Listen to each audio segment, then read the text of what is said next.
யார் வீட்டிலலாம் இதை ஃபீல் பண்ணியிருக்கீங்கன்னு சொல்லுங்கள். அதாவது ஸ்கூல் இருக்கும்போது இந்த பிள்ளைகள் எந்திரிக்காது.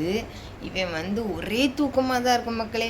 இந்த சோபாவில் படுத்துக்கிட்டு இல்லைன்னா நான் காலையிலேருந்து நொய்யின்னு என்னையை போட்டு சாவடிப்பான். இன்றைக்கி ஸ்கூலா, எனக்கு எத்தனை நாள் ஸ்கூல் இருக்குது, இல்லை நான் போக மாட்டேன் அப்படி இப்படின்னு. ஆனால் இன்றைக்கி லீவாக காலையில் எந்திரிச்சு ஒரு ரவுண்டு சைக்கிள் ஓட்டிகிட்டு வந்துட்டார். அதுக்கப்புறம் இப்போ மக்களேன்ட்டு சொல்ல வந்துட்டார். என்ன சொல்கிறா? எவ்வளோ துமுறு. ஒரு 2 நாள் டியூஷன் வேறு இல்லை, நல்லா ஜாலியாக என்ஜாய் பண்ணவ. ஆனால் என்னால் தான் ஒரு லீவு போட முடியல. டயாலிஸ் போய்கிட்டே இருக்க வேண்டியதுக்கு இருக்குது கடவுளே, முடியல ட்ராவல் பண்ணி. இனி நாளைக்கு ரெனிவலுக்கு மறுபடியும் போகணும் பார்த்துக்கங்க. ஐயோ நினச்சாலே எரிச்சலாக இருக்குது. உங்களுக்கு லீவ் கிடைச்சது ஒரு நாள் லீவ் போதுமா? அந்த லீவில் கடந்து துணி துவைக்க வேண்டியதாக இருக்குது, எரிச்சலாக இருக்குது எனக்கு. மிஷின் இருந்தால் மிஷின்லையாவது போட்டு விட்ருவேன் பார்த்துக்கோங்க. மிஷினை அந்த முக்கில் சும்மாவே உட்கார வச்சுருக்கு. ஃபேனை வச்சு விட்ருக்கு அந்த இதில். ஏன்னா இங்கே கொண்டு இது பண்ணலாம். வேஸ்ட்டு அந்த இதை துணி துவைச்ச தண்ணியை எப்படி வெளியே இது பண்ணேன்னு எனக்கு தெரியல.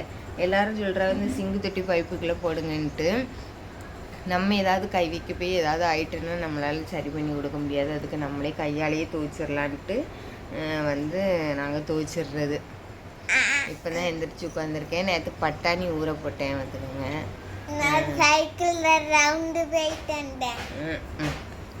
சைக்கிள் ஓட்ட தெரியாது. அவனுக்கு ஒரு சைக்கிள் வாங்கி கொடுக்கணுமா. அத்தை கிட்ட கிட்டத்தட்ட ஒரு 2 வருஷமாக கேட்டுட்ருக்கான் சைக்கிள். நாங்கள் அந்த வீட்டில் இருக்கும் போதே சைக்கிள்னு கேட்டுட்ருக்கேன். நான் கலைஞர் காசில் தான் பாப்பாவுக்கு ஒரு சின்ன சைக்கிள் வாங்கி கொடுத்தேன். சைக்கிள் அவன் அந்த சைக்கிளை பற்றி நிறைய கனவு வச்சுருக்கான் பார்த்துக்கோங்க. என்னெல்லாம் இருக்கணும் சைக்கிளில்? பிங்க் கலரு கேர்ள்ஸு தானே யூஸ் பண்ணுவாங்க. அப்போ நான் சின்ன கொண்டே இருக்கும்போது அவன் என்னை கூட்டிருப்பானா? யார் என்ன? சரி, உன் சைக்கிள் என்னெல்லாம் வேணாம் அதுதான் மட்டும் சொல்லு.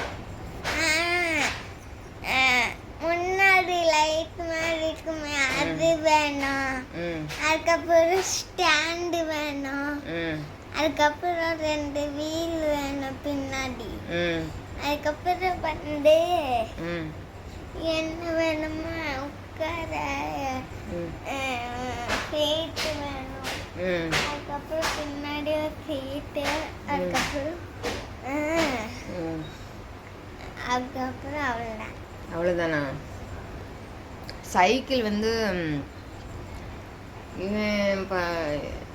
அது என்னது, எங்கள் பாப்பாவுக்கு நான் சைக்கிள் வாங்கும்போதே 4000 ரூபா கேட்டவன். அது வாங்கி ஒரு 3 வருஷம் ஆகிட்டுன்னு நினைக்கிறேன். இனி இவனுக்கு ஒரு சின்ன சைக்கிள் வாங்கணும், காசு சேர்த்து வச்சுட்டு வாங்கணும். கொஞ்சம் ஒரு 6 மாதம் வெயிட் பண்ண அம்மா புது சைக்கிள் வாங்கி தரேன்னு. என் பையன் நல்ல பையன், கேட்டுக்கிடுவான். 6 மாதம் வெயிட் பண்ணால் புது சைக்கிள், சரியா? அப்புறம் நீ ஓட்டிக்கிட்டே அலையலாம். யாருக்கு? அவளுக்கு ரிப்பேர் கொண்டு போயிருவீங்க. அவ சைக்கிள் பின்னாடி சீட்டு பிஞ்சு, அது சங்கிலியெல்லாம் பிஞ்சு கிடக்கு. எனக்கு ஒரு சைக்கிள் வாங்கினோடனே அது பிஞ்சுன்னா நான் உள்ளேயே இருப்பேன். இல்லைன்னா அந்த சறுக்கு மாறு இருக்கு, அல்ல ஓட்டிகிட்டே போகலாம். அவள் எப்படி? சரி மணி இப்போ 7:15 ஆகிட்டு. டக்குன்னு காய்ச்சோத்தை செஞ்சுட்டு காய் சாப்பாடு சொல்கிறேன். அதை பிரியாணியை செஞ்சுட்டு நம்ம டயாலிஸ் கிளம்பி போகலாம். முடிச்சுட்டு வந்துட்டேன். இன்றைக்கி கோயம்புத்தூரில் கரெக்டாக ஒரு 3 மணிக்கு 3:30க்கு எனக்கு டயாலிஸ் முடிஞ்சுது. அதை கட்டிலாம் விடுறதுக்கு 3:45 வரும்போது ஒரே மழை பார்த்துக்கோங்க. கோயம்புத்தூரை தாண்டி அதுக்கப்புறம் கருமத்தம்பட்டி கிட்ட வரும்போதும் அந்த டோல்கேட்டு அதுக்கு முன்னாடி ஃபுல்லாகவுமே மழை. ரெயின் கோட்டு வச்சுருந்தா ரெயின் கோட்டில் உள்ளே இருக்கிற அந்த மழை உள்ளே வராமல் இருக்கிறதுக்கு ஒரு லேயர் மாதிரி கொடுத்துருக்காங்க. அது எல்லாம் பிஞ்சு இதாக இருந்துச்சு. எப்படியோ சும்மா போட்டுட்டு வந்துட்டேன். மழையிலேருந்து தப்பிச்சு. சரி இங்கே மழை இருக்குன்னு பார்த்தா திருப்பூரில் மழை இல்லை, மழையே இல்லை. அதனால் இன்றைக்கி ப்ளட் டெஸ்ட் எடுத்திருந்தாங்க. எப்போதும் ஒரு சிஸ்டர் உங்கள் ப்ளட்டு கிரியேட்டின் எவ்வளோ, இது எவ்வளோன்னு எல்லாருமே கேட்பாங்க. இன்ஸ்டாகிராம்லேயும் மெசேஜ் பண்ணி கேட்பாங்க. அதனால் அவங்களுக்காண்டி இந்த வாட்டி எனக்கு வந்து கிரியாட்டின் 8க்கு வந்திருக்கு. இது வந்து எனக்கு ரொம்ப சந்தோஷமாக இருக்குது. ஏன்னா டயாலிஸ் ஸ்டார்ட் பண்ணி ஹாஸ்பிட்டலில் ஒரு 15 நாள் இருக்கும்போது 7ல் இருந்துச்சு. அதுக்கப்புறம் கூடின கிரியாட்டின் தான் 10, 9, 11 இந்த 3லேயே தான் இந்த 1.5 வருஷமாக வந்துக்கிட்டே இருந்துச்சு. இப்போ வந்து எனக்கு வந்து 8 ஆயிருக்கு. அப்பவும் நான் யோசிக்கிறேன் என்னென்ன சாப்பிட்டோன்ட்டு. நேற்று நைட்டு ரவை சாப்பிட்டேன். அதுதான் இருந்தாலும் எனக்கு வந்து குறைஞ்சதுனால ரொம்ப சந்தோஷம். அதுக்கப்புறம் சந்தோஷப்பட்டாலும் வந்து லிவர் ஃபங்க்ஷன் டெஸ்ட்டில் வந்து ஆல்கலின் பாஸ்பேட்டேட் அப்படி என்ன ஒரு சம்திங் லெவல் இருந்துச்சு பார்த்துக்கோங்க. அது வந்து 105 வரை இருக்கலான்னு எனக்கு ரேஞ்சு போட்டிருக்கோம். ஆனால் எனக்கு வந்து 128 இருக்குது. நான் அதை வந்து கேட்டேன் அங்கே இருக்கிறவங்கக்கிட்ட. அவங்க டாக்டருக்கு அசிஸ்டண்ட்டாக ஒரு நர்ஸ் இருப்பாங்க, அவங்கக்கிட்ட கேட்டேன். இது வந்து டயாலிஸ் பேஷண்ட்டுக்கு இப்படி தான் இருக்குன்னு சொன்னாங்க. ஆனால் இப்போ தான் ஃபஸ்ட் டைமாக எனக்கு வந்து 128ன்னு போயிருக்கு. இதுக்கு முன்னாடி 105க்கு கம்மியாகவே இருக்கும். 103, 104 இந்த மாதிரி தான் இருக்கும். அதுக்கப்புறம் பொட்டாசியம் வந்து 5க்கு வந்திருக்கு. 5 இருந்துச்சு. அதையுமே பயந்து கேட்டேன். ஏன்னா நான் வந்து எனக்கு வந்து நைட்டுக்கு மட்டும் ஒரு பிபி மாத்திரை தந்திருக்காங்க. அதை வந்து ராம்கார்ன் அந்த டேப்லெட் போட்டால் பொட்டாசியம் அதிகமாகும், உங்களுக்கு பொட்டாசியம் நார்மலாக இருக்குதான்னு முன்னாடி கேட்டாங்க. எனக்கு வந்து அந்த பொட்டாசியம் முன்னாடிலாம் 3.5 இந்த மாதிரி தான் இருக்கும் பார்த்துக்கோங்க. இந்த வாட்டி வந்து பொட்டாசியம் வந்து 5 வந்திருக்கு. நான் அந்த டேப்லெட்டை மாற்றித்தாங்க பிபி டேப்லெட்டுன்னு.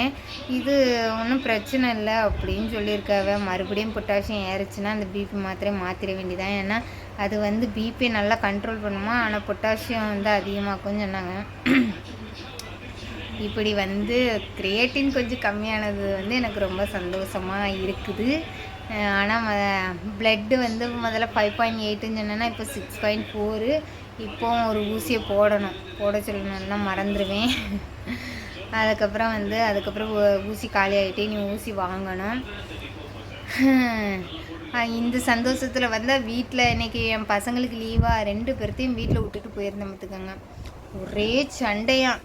எங்கள் அம்மாவை வந்து அவள் வந்து ஏற்று பேசுகிறாளாம். என் பொண்ணு எங்கள் அம்மா அடித்தா திருப்பி அடிக்கிறாளாம் அப்படின்ட்டு வந்து அவளுக்கு ஒரே டோஸு தான். இனி அவளுக்கு வந்து வேலை கொடுத்துருக்கேன். காலையிலையும் சாயங்காலமும் நீ தான் வீட்டை பெருக்கணும், என்னால் முடியாதுன்ட்டு இப்போ தான் பெருக்க சொல்லியிருக்கேன். பெருக்கி விட்டுட்டு போயிருக்கா. எதுக்கு திருப்பி பேசுகிறா அப்படி இப்படின்னு நல்லா திட்டுனேன். ஏன்னா வந்து எங்கள் அம்மா வந்து நாங்கள் சின்ன வயசாக இருக்கும்போது லைட்டாக திருப்பி பேசினாலுமே அவ்வளோ அடி உளமத்துக்காங்க. அதனாலேயே நம்மளுக்கு வந்து யாராவது பெரியவிய நம்மளை திட்டுனாலும் திருப்பி வந்து திட்டுற இது இருக்கும். ஆனால் வந்து ஒரு மரியாதை, நம்ம வந்து அப்படி பேசக்கூடாது, அவைய பேசிட்டு போனால் பரவாயில்லன்ட்டு ஒரு மரியாதை கொடுப்போம். பேச தெரியாமலாம் கிடையாது.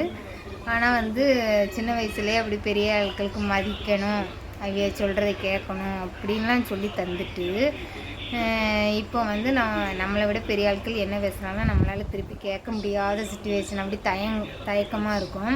இந்த பிள்ளை சண்டை போட்ட உடனே நல்லா திட்டிருக்கேன். எங்கள் அம்மையை பற்றி உனக்கு தெரியாது. எங்கள் அம்மா அவ்வளோ சின்ன வயசில் எங்களை போட்டு கொல்லுவாங்க. நீ வந்து திருப்பி எங்கள் அம்மாவை அடிச்சிருக்கேன்னு போட்டு திட்டுனேன். அம்மா நான் இனி இப்படி பண்ண மாட்டேம்மா அப்படி இப்படின்ட்டு போகிறா. சரி பார்க்கலாம். அதான் வீட்டுக்கு வந்தால் இது பஞ்சாயத்து தாங்க முடியல. இப்போ வந்து அவளுக்கு அட்வைஸை பண்ணி வீட்டெல்லாம் பெருக்குன்னு சொல்லிட்டு போயிருக்கேன். அதான் ப்ளட் ரிப்போர்ட்டை ஷேர் பண்ணணுன்னு இருந்தேன். கொஞ்சம் சந்தோஷமாக இருக்குது எனக்கு. ஏன்னா வந்து ப்ளட்டு 6.4 வந்திருக்கா. அதான் ஒருத்தவங்க சொன்னாங்க விடாமல் ஊசி போடுங்க, நீங்கள் கொஞ்சம் விட்டாலும் அது கம்மியாக சான்ஸ் இருக்குது. இப்போ 6.4 இருக்குன்னா இன்றைக்கி போய் ஊசியை போட்டுருங்க, கரெக்டாக ஊசி போட்டு கொண்டு வந்துட்டேன்னா எச்சாயிரம் அப்படின்ட்டு. அதனால் வந்து இப்போ ஊசி போட போகிறேன். இன்றைக்கி எங்கள் ஊர் கோயிலில் வந்து விளக்கு பூஜை நடக்குது. அதுக்கப்புறம் வந்து அன்னதானம். நம்ம போய் விளக்கு பூஜையை பார்க்க போனோம். அதனால் அதுக்கு ரெடியாக ஒரு மக்களே. சரி பாய்.